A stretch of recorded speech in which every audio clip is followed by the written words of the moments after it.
విద్యార్థులకు చదువుతో పాటు క్రమశిక్షణ ముఖ్యమని చాణక్య పాఠశాల కరెస్పాండెంట్ ఆడపు రవీందర్ అన్నారు. కరీంనగర్ జిల్లా మానకొండూరు మండల కేంద్రంలోని Chanakya high school 13th annual day చాణక్యోత్సవం 2025 కార్యక్రమం ఘనంగా జరిగింది. ఈ కార్యక్రమానికి ముఖ్య అతిథిగా చాణక్య పాఠశాల అధినేత ఆడపు రవీందర్ హాజరై జ్యోతి ప్రజ్వలన చేసి కార్యక్రమాన్ని ప్రారంభించారు. ఈ సందర్భంగా ఆయన విద్యార్థులను ఉద్దేశించి మాట్లాడారు. మొదటగా విద్యార్థులకు క్రమశిక్షణ ముఖ్యమన్నారు. నాణ్యమైన విద్యను అందించడమే తమ లక్ష్యమని చెప్పారు. 30 ఏళ్ల కిందట 80 మంది విద్యార్థులతో ప్రారంభించి నేడు 800 మంది విద్యార్థుల వరకు చేరుకుందని, అందుకు సహకరించిన విద్యార్థుల తల్లిదండ్రులకు కృతజ్ఞతలు తెలియజేశారు. చాణక్య పాఠశాలలో చదివిన విద్యార్థులు గొప్ప స్థాయిలో ఉన్నారని గుర్తు చేశారు. తమకు సంపాదన ముఖ్యం కాదని, విద్యార్థులను తీర్చిదిద్దడమే తమ లక్ష్యమని అన్నారు. భవిష్యత్తులో విద్యార్థులతో పాటు తల్లిదండ్రులు సహాయ సహకారాలు కూడా తమ పాఠశాలకు ఉండాలని కోరారు. అంతకు ముందు విద్యార్థులు చిన్నారులు చేసిన నృత్యాలు అందరినీ ఆకట్టుకున్నాయి. ఈ కార్యక్రమంలో రంగు శ్రీకాంత్, వేణు, భరత్, ఉపాధ్యాయులు, విద్యార్థులు, తల్లిదండ్రులు పాల్గొన్నారు.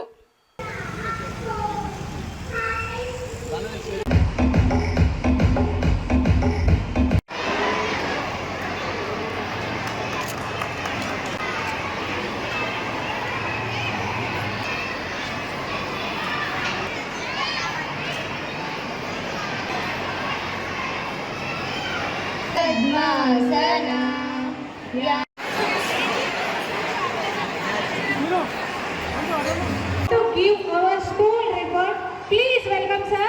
Give a big round of applause. Really very happily. It is a wonderful occasion.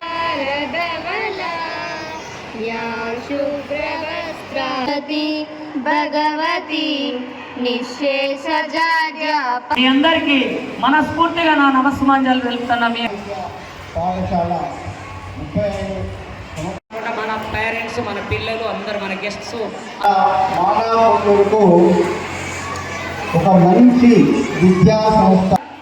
ఏ ఒక్క పేరెంట్ కూడా నాకు The girls, they are giving welcome dance.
నమస్కారం. చాణక్య హై స్కూల్ 30 సంవత్సరాల వసంతవాణి చాణక్యోత్సవం పేరిట 2025 సంవత్సరం నాడు ఈరోజు ఇక్కడి ఇంత పెద్ద కార్యక్రమం జరుపుతున్నందుకు చాలా సంతోషం. నిజంగానే చెప్పాలంటే చాణక్యకు ఒక మైల్ స్టోన్ హిస్టరీ ఉన్నది. మా చాణక్యలో చదువుకున్నటువంటి విద్యార్థులు వివిధ రంగాలలో వివిధ రకాలైనటువంటి ప్రభుత్వ, ప్రైవేటు అధికారులు ఉన్నారు, ఇంజనీర్లు ఉన్నారు, జాయింట్ కలెక్టర్లు ఉన్నారు. ఇట్లా ప్రతి డిపార్ట్మెంట్లో మా యొక్క సోల్జర్స్ ఉన్నారు. నిజంగానే అంటే 30 సంవత్సరాల చరిత్రలో మా యొక్క పాఠశాల విద్యార్థులు వివిధ రంగాలలో ఉండడం మా చాణక్యకు ఒక క్రెడిట్. నిజంగానే నాకు వీళ్ళంతా ఒక పెద్ద ఆస్తిలాగా భావిస్తానన్నమాట. నాకు ఏం సంపాదించడం అంటే ఏం లేదు. నేను నా విద్యార్థుల యొక్క సేవాభావాన్ని, వాళ్ళకు విద్య చేసేటువంటి అవకాశం నాకు కలిగినందుకు నిజంగా చాలా హ్యాపీగా ఫీల్ అవుతున్నా. అందుకొరకు ఇలాంటి చక్కటి కార్యక్రమంలో ఇంతమంది తల్లిదండ్రులు పాల్గొని ఈ కార్యక్రమాన్ని ఇంత చక్కగా విజయవంతంగా చేయడం ఒక నిజంగా ఒక గర్వకారణంగా నేను చాలా ఫీల్ అవుతున్నా.